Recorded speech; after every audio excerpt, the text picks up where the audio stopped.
Sir ఈ బిల్లును స్వాగతిస్తా ఉన్నాం అధ్యక్ష. అయితే ఈ బిల్లు ముందు మాట్లాడే ముందు ఒక్క పాయింట్ నేను మీ ఇందాక స్పీకర్ గారిని అడిగితే మాకు అవకాశం ఇవ్వలేదు అధ్యక్ష. ఇప్పుడు క్వశ్చన్ అవరు అన్ని క్వశ్చన్ మాట్లాడాలి సార్. మీరు have to allow us as a deputy leader of the opposition party. I am speaking sir. I am all have every right to speak. I have every right to speak. It's only a submission sir. ఇప్పుడు విషయం ఏంటంటే అత్యంత ముఖ్యమైనటువంటి క్వశ్చన్లు ఇలా ప్రజలకు సంబంధించినటువంటి క్వశ్చన్లు వస్తే అవి రాకుండా రెండు క్వశ్చన్లకే మీరు క్వశ్చన్ అవర్ను ఖతం చేస్తే ఎట్లా సార్? అందరి సభ్యులకు సమానమైన హక్కులు ఉంటాయి. సభ నడిపేటువంటి ఇవాళ మా బీఆర్ఎస్ పార్టీకి సంబంధించిన రెండు క్వశ్చన్లు రాకుండా చేశారు sir. This is not correct sir. అది కరెక్ట్ కాదు. మీరే మా హక్కులు కాపాడాలి. ఇవాళ ఎంత ముఖ్యమైన క్వశ్చన్లు అంటే నిరుద్యోగులకు సంబంధించినటువంటి ప్రశ్న అడిగితే అది దాని మీద డాక్టర్ వంశకృష్ణ అధ్యక్ష సబ్జెక్ట్ శ్రీనివాస్ గారు అట్లా కాదు, శ్రీనివాస్ యాదవ్ గారు ప్లీజ్ మళ్ళీ బ్యాక్ పోవద్దు. మీరు సీనియర్స్ అట్లా మాట్లాడితే ఎట్లండి? కరెక్ట్ కాదు అట్లా. మీరు మాట్లాడండి సబ్జెక్ట్. ఇప్పుడు ఏదైతే దేనికైతే అవకాశం అడిగిందో అది మాట్లాడండి, కానీ మళ్ళీ మీరు బ్యాక్ పోయి మాట్లాడితే ఎట్లా? రెండోది హౌసింగ్ ఇంపార్టెంట్ అని చెప్పి మీ సభ్యులు కూడా దగ్గర 5-6 మంది మాట్లాడారు. మీరు దాన్ని మళ్ళీ మీరు టైము హౌసింగ్ మనకు క్వశ్చన్ అవర్కి వచ్చి లిమిటెడ్ టైం మనం కేటాయించుకుంటాం, కానీ అది దాటిపోయి కూడా డిస్కషన్ అయిన తర్వాత కూడా దాంట్లో మీ సభ్యులు కూడా 5-6 పార్టిసిపేషన్ అయిపోయిన తర్వాత మళ్ళీ ఇప్పుడు ఈ క్వశ్చన్ ఈ సబ్జెక్ట్లో మీరు దాన్ని తీసుకురావడం కరెక్ట్ కాదు కదా. Please please. మీకు నచ్చితే ఒక తీరుంది, నచ్చకపోతే ఒక తీరుందండి. మా క్వశ్చన్లు రావద్దన్న నాడేమో అందరికీ అవకాశం ఇస్తారు, మమ్మల్ని బ్లాక్ చేస్తారు.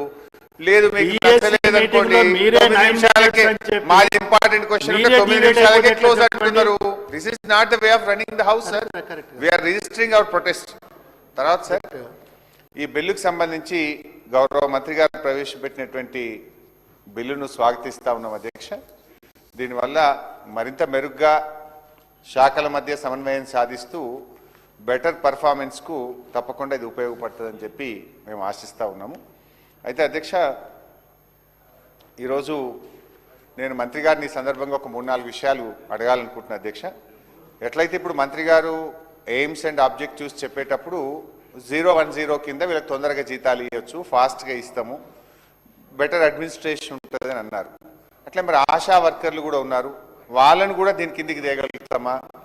ఆశా వర్కర్లకు కూడా గతంలో కాంగ్రెస్ పార్టీ మేనిఫెస్టోలో 18,000 ఫిక్స్డ్ వేతనం ఇస్తామని చెప్పి హామీ ఇచ్చారు.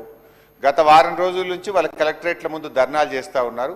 మరి ఇచ్చిన మాట ప్రకారంగా ఆశా వర్కర్లకు 18,000 వేతనాన్ని ఎప్పటి నుంచి అమలు చేస్తారో గౌరవ మంత్రి గారు చెప్పాలని చెప్పి కోరుతా ఉన్నాం అధ్యక్ష. అదేవిధంగా కేసీఆర్ కిట్ పథకాన్ని మీరు బంద్ చేసినారు, దాని ప్లేస్లో కొత్త పథకం తెస్తామన్నారు. తెస్తారా? ఎప్పటి నుంచి తెస్తారు? నాకున్న సమాచారం ఏంటంటే కేసీఆర్ కిట్ పథకం బంద్ అయిన తర్వాత ప్రభుత్వ ఆసుపత్రుల్లో ఇన్స్టిట్యూషనల్ డెలివరీలు 20% తగ్గాయి. 20% ఇన్స్టిట్యూషనల్ డెలివరీలు ఎందుకు తగ్గాయి?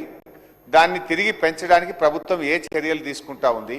మరి కేసీఆర్ కిట్ తరహాలో ఇంకో పథకాన్ని ఏమైనా ప్రవేశపెట్టారా? ఎప్పుడు ప్రవేశపెట్టారు? ఎందుకంటే గతంలో నేను ఆరోగ్య శాఖ మంత్రిగా కూడా పనిచేశాను.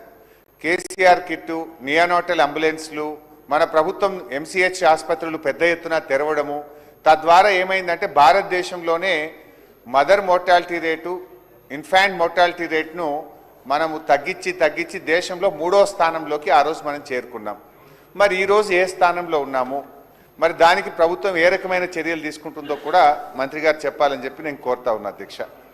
అదేవిధంగా అధ్యక్ష, నేను మంత్రి గారిని నా కాన్స్టిట్యున్సీకి సంబంధించి కూడా చాలాసార్లు అడుగుతూ, ప్రతి అసెంబ్లీలో అడుగుతున్నా, ఇది బహుశా 10వసారి అడుగుతున్న మంత్రి గారిని. మంత్రి గారు ప్రతిసారి పాజిటివ్ సమాధానం చెప్తారు, కానీ అంగుళం కూడా ముందుకు కదులుతలేదు. సిద్దిపేటలో ఉన్నటువంటి మెడికల్ కాలేజ్, టీచింగ్ హాస్పిటల్ పనులు 90% మా ప్రభుత్వ హయాంలో పూర్తయినాయి.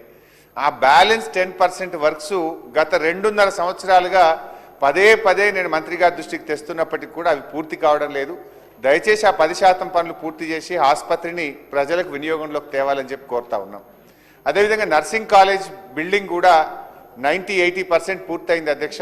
దాన్ని కూడా పూర్తి చేయకపోతే ఆ నర్సింగ్ కాలేజ్ స్టూడెంట్స్ అందరూ ఆ రెంటెడ్ అకామిడేషన్లో చాలా ఇబ్బంది పడుతూ ఉన్నారు. దాన్ని కూడా వెంటనే పూర్తి చేసి నర్సింగ్ కాలేజ్ని కూడా వినియోగంలోకి తేవాలని చెప్పి మీ ద్వారా మంత్రి గారిని కోరుతా ఉన్నా అధ్యక్ష. మంత్రి గారు కొంచెం ఖచ్చితంగా ఒక కట్ ఆఫ్ డేట్ చెప్పండి. 2.5 సంవత్సరాలుగా వాయిదా పడుతూ పోతా ఉంది.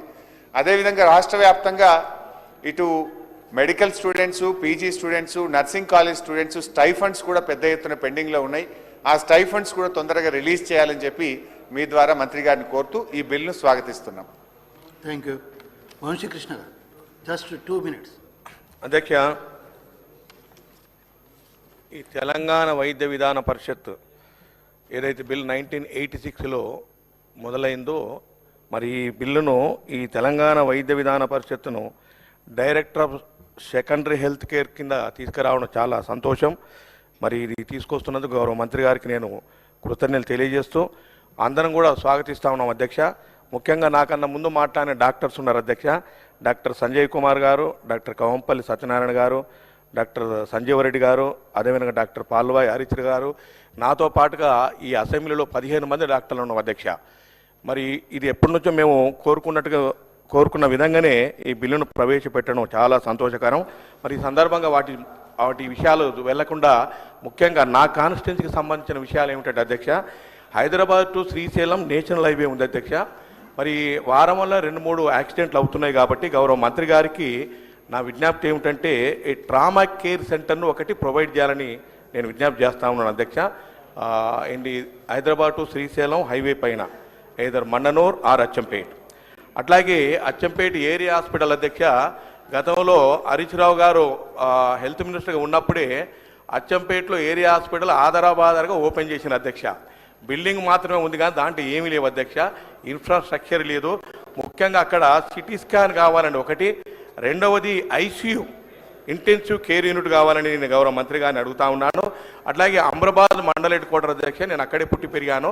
మరి అది పెద్ద మండలం అధ్యక్ష. అది located in the core area of the forest అధ్యక్ష, చుట్టుముట్టు ఫారెస్ట్ ఉంటుంది, పెద్ద మండలం కాబట్టి ఇప్పుడు కమ్యూనిటీ హెల్త్ సెంటర్ ఉంది అధ్యక్ష, దాన్ని 100 బెడెడ్ హాస్పిటల్గా చేయాలని కోరుతా ఉన్నాం. అట్లాగే పల్లె దవాఖానా, బస్తీ దవాఖానలో క్యాడర్ స్ట్రెంత్ లేదు అధ్యక్ష, దాన్ని కూడా త్వరితగతిన ఫుల్ఫిల్ చేయాలని కోరుతా ఉన్నాం. అచ్చంపేటలో ఏరియా హాస్పిటల్ పేరే కానీ క్యాడర్ స్ట్రెంత్ లేదు అధ్యక్ష. గౌరవ మంత్రి గారికి మరి గతంలో ఆ ప్రభుత్వం ఉన్నప్పుడు ఈ ఏదైతే హెచ్ఆర్ హ్యూమన్ రిసోర్సెస్ పైన లేకుంటే మ్యాన్ పవర్ పైన దృష్టి పెట్టలేదు. కాబట్టి మన ప్రభుత్వం ఇది ప్రజాప్రభుత్వం కాబట్టి దయచేసి గౌరవ మంత్రి గారికి అట్లాగే గౌరవ ముఖ్యమంత్రి గారికి నా విజ్ఞప్తి ఏమిటంటే త్వరితగతిన ఎక్కడెక్కడైతే ఖాళీలు ఉన్నాయో వాటిని వెంటనే ఫిలప్ చేయాలి. మెడికల్ అండ్ పారామెడికల్ స్టాఫ్ అట్లాగే సపోర్టింగ్ స్టాఫ్ను కూడా వెంటనే ఫిలప్ చేసి మరి అందరికీ అందుబాటులోకి వైద్యం రావాలి.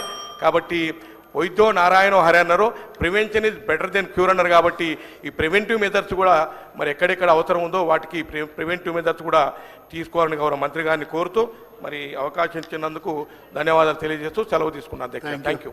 వెంకటరమణారెడ్డి గారు ప్లీజ్ 1 minute.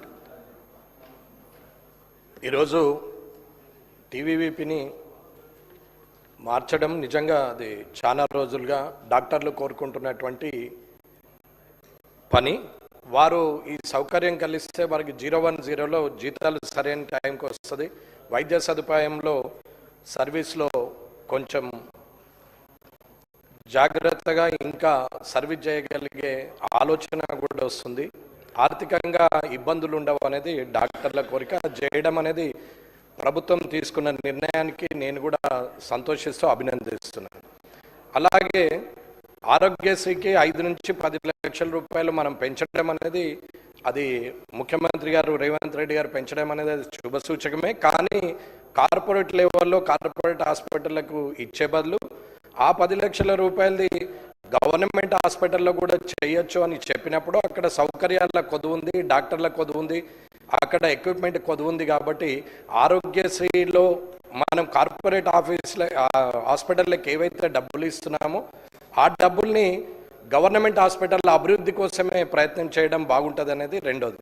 ఇక మూడోది, నెలకి 18 పీరియడ్లు తీసుకునే ఒక ప్రొఫెసర్కి కనీసం 5 నుంచి 6 లక్షలు జీతాలు ఉండే పరిస్థితి.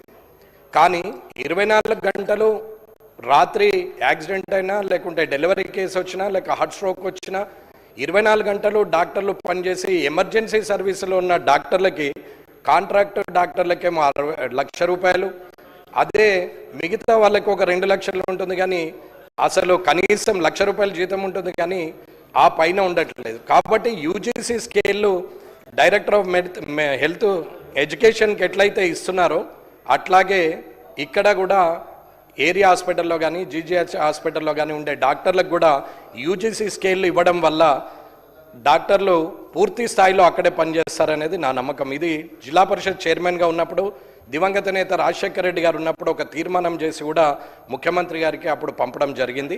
అలాగే ఇప్పుడు కూడా ముఖ్యమంత్రిగా రేవంత్ రెడ్డి గారు, దామోదర్ రాజనరసింహ గారు వైద్యారోగ్య శాఖ మంత్రిగా ఈ కార్యక్రమాన్ని తీసుకొని యూజీసీ స్కేల్ చేస్తే ఖచ్చితంగా డాక్టర్లు ప్రైవేట్ హాస్పిటల్ పెట్టుకోవాల్సిన అవసరం లేదు, ఇక్కడే 24 గంటలు పనిచేసే అవకాశం వస్తుంది. కాబట్టి మీరు ఖచ్చితంగా అది నిర్ణయం తీసుకోవాలని కోరుకుంటూ ఈ అవకాశం ఇచ్చిన మీ అందరికి కూడా ధన్యవాదాలు తెలియజేస్తాను. Thank you. Doctor Murali Nayak గారు. అధ్యక్ష ధన్యవాదాలు అధ్యక్ష.